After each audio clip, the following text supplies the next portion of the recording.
Dear students, आज का topic है डायरेक्शन कोसाइंस। स्टूडेंट्स, आज हम लीनियर अलजेब्रा के डायरेक्शन कोसाइंस पर बात करेंगे कि 3D में किसी भी लाइन के डायरेक्शन कोसाइंस किस तरह से फाइंड करते हैं और उनके रिलेशंस क्या होते हैं। आज के लेक्चर में हम इन पर स्टडी करेंगे। स्टूडेंट्स, हमारा टॉपिक है direction cosines in 3D.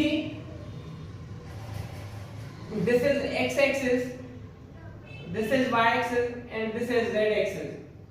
Students, यहाँ पर एक लाइन ड्रा कर रहे हैं A B.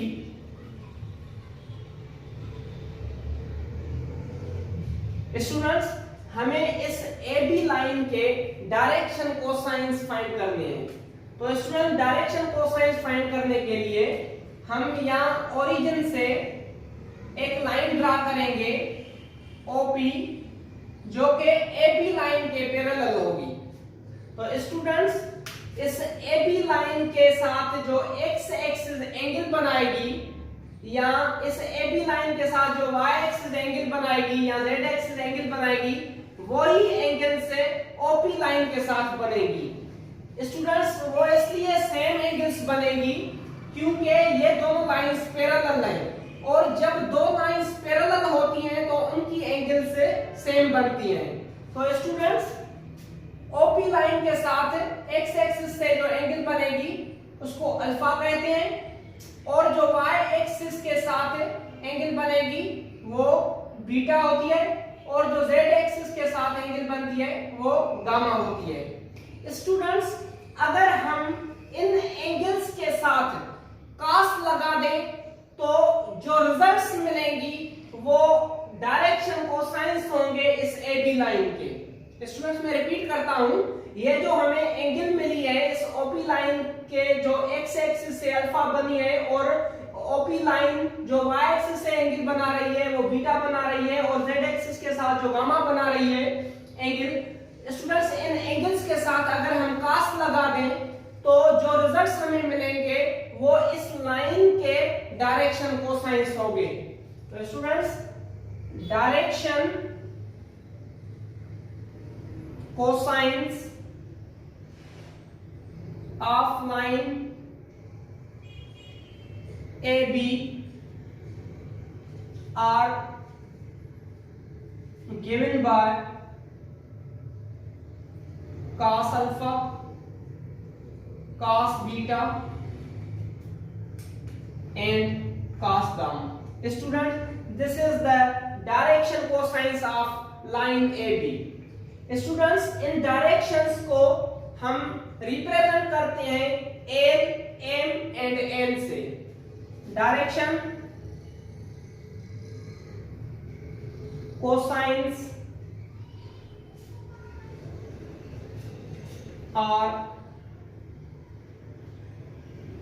denoted by L, M and N.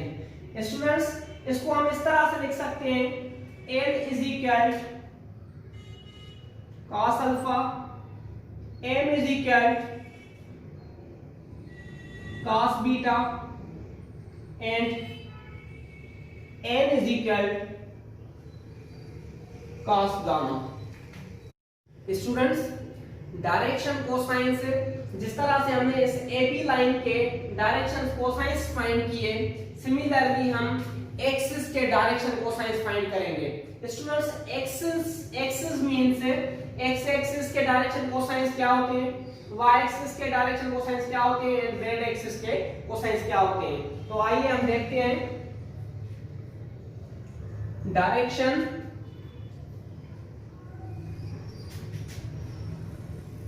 cosines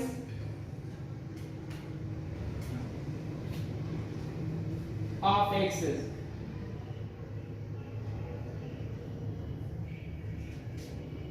Number 1, direction cosines of x axis। Students, direction cosines of x axis इस x, ये जो x एक्सिस है स्टूडेंट्स, ये x एक्सिस जो अपने आप से एंगल बनाता है, मींस x एक्सिस जो x एक्सिस के साथ एंगल बनाता है वो 0 बनाता है, तो cos 0। और स्टूडेंट्स ये x एक्सिस y एक्सिस से जो एंगल बनाता है वो 90 डिग्री बनाता है, एंड ये x एक्सिस जो z एक्सिस से एंगल बनाता है वो भी 90 डिग्री बनाता है। तो स्टूडेंट्स ये बन जाएगा cos 0 इक्वल होता है 1 के, cos 90 डिग्री इक्वल होता है 0 के, एंड cos 90 डिग्री सेम वो भी 0 इक्वल होता है। स्टूडेंट्स ये जो हमें रिजल्ट मिला है 1, 0, स्टूडेंट्स ये डायरेक्शन कोसाइंस है x एक्सिस के। Similarly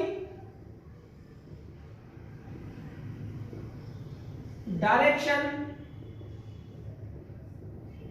cosines of y axis, तो स्टूडेंट्स y एक्सिस जो x एक्सिस के साथ एंगल बनाएगा वो 90 डिग्री बनाएगा, और स्टूडेंट्स जो y एक्सिस के साथ एंगल बनाता है वो 0, एंड जो y एक्सिस z एक्सिस के साथ एंगल बनाता है वो 90 degree.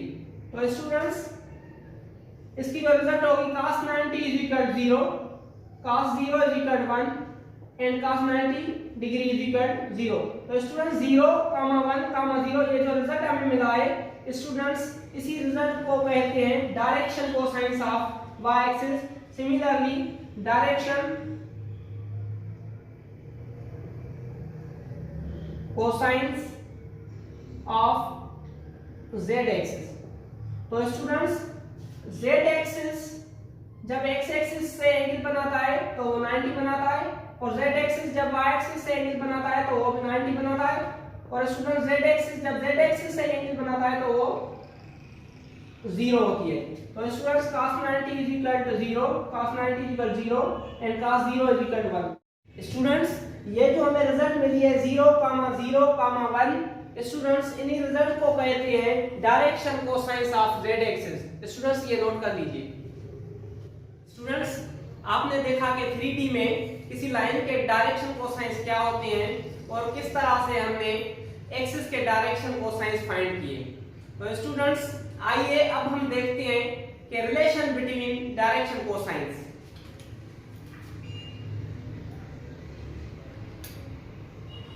Relation between direction cosines.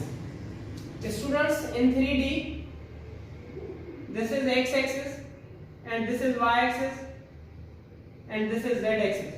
Students, ये एक लाइन है AB, इस लाइन के पैरेलल हम यहाँ ओरिजिन से एक लाइन ड्रा कर रहे हैं OP।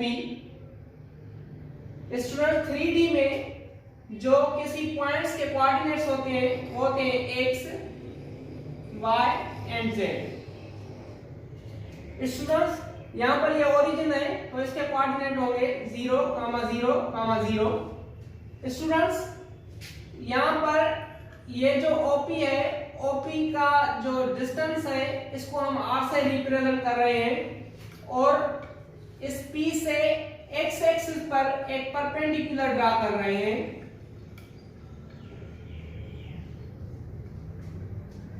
तो स्टूडेंट्स यहाँ पर जो OP का डिस्टेंस होगा वो हमने r के इक्वल लिया है। स्टूडेंट्स हम डिस्टेंस फार्मूला जानते हैं, तो ये बन जाएगा x - 0 plus y - 0 whole square and z - 0 whole square.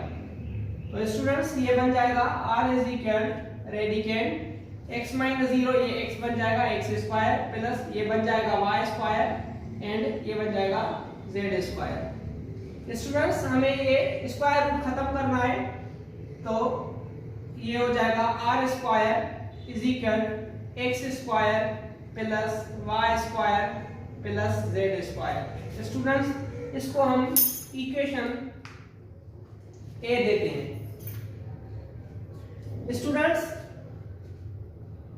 यहां पर हम x, y और z की रिजल्ट फाइंड करेंगे, तो इसमें x इक्वल हो जाएगा स्टूडेंट्स, यहां पर ये जो x एक्सिस है ये p के साथ OP लाइन के साथ अल्फा एंगल बना रहा है, तो ये x इक्वल होगा r cos अल्फा। स्टूडेंट्स हमने डायरेक्शन कोसाइंस में पढ़ा था कि ये जो cos अल्फा है उसको हम l से रिप्रेजेंट करते हैं, तो हम इसको इस तरह से लिख सकते हैं r सेम cos अल्फा की जगह पर हम l लिख सकते हैं। तो स्टूडेंट्स ये जो हमें रिजल्ट मिला है x r, इसको हम इक्वेशन 1 देते हैं। सिमिलरली स्टूडेंट्स हमें y जो मिलेगा वो मिलेगा rm और z जो मिलेगा हमें वो मिलेगा rn। स्टूडेंट्स इसको इक्वेशन 2 देते हैं और ये जो है इसको इक्वेशन हम 3 देते हैं। तो स्टूडेंट्स ये जो x y z की रिजल्ट्स मिली है हमें, इनको हम स्क्वायर करके ऐड करेंगे तो ये बन जाएगा x square plus y square plus z square is equal, in results का जब स्क्वायर करेंगे स्टूडेंट्स तो हमें मिलेगा r square n square plus r square m square plus r square n square. Students यहाँ पर x square plus y square plus z square की हमने रिजल्ट फाइंड की थी, x square plus y square plus z square equal होता है r square के।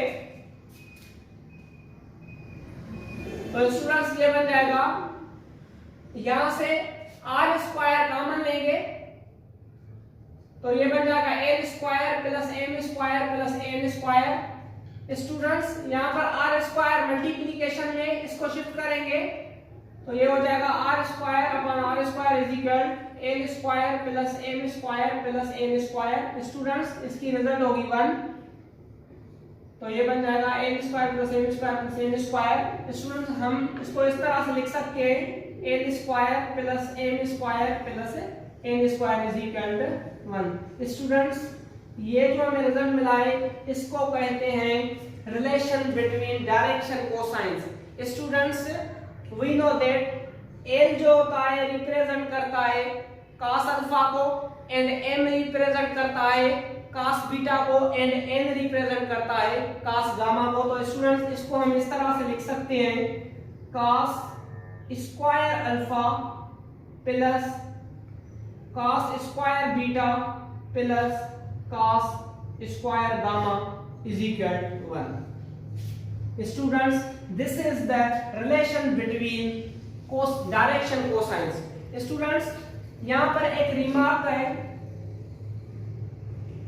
Remark ये है कि इस cos को साइन में कन्वर्ट करना है। तो स्टूडेंट्स जब cos को साइन में कन्वर्ट करेंगे तो ये बन जाएगा cos स्क्वायर अल्फा इक्वल होता है 1 माइनस साइन स्क्वायर अल्फा के प्लस सेम, और cos स्क्वायर बीटा को हम लिख सकते हैं 1 माइनस साइन स्क्वायर बीटा, और स्टूडेंट्स cos स्क्वायर गामा को लिख सकते हैं 1 minus sine square gamma is equal to 1। Students यहाँ पर 1 प्लस 1 ये 3 हो जाएगा, और राइट साइड पर जो प्लस 1 है उसको शिफ्ट करेंगे लेफ्ट हैंड साइड पर तो ये -1 बन जाएगा, और स्टूडेंट इज इक्वल ये minus sine square alpha minus sine square beta and minus sine square gamma, इन तीनों रिजल्ट्स को जब राइट साइड पर शिफ्ट करेंगे तो स्टूडेंट्स ये बन जाएगा sine square alpha plus sine square beta plus sine square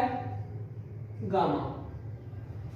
students 3 minus 1 is equal 2 होता है, is equal sine square alpha plus sine square beta plus sine square gamma, ये same रहेगा। स्टूडेंट्स इसको हम इस तरह से लिख सकते हैं sine square alpha plus sine square beta plus sine square gamma is equal to.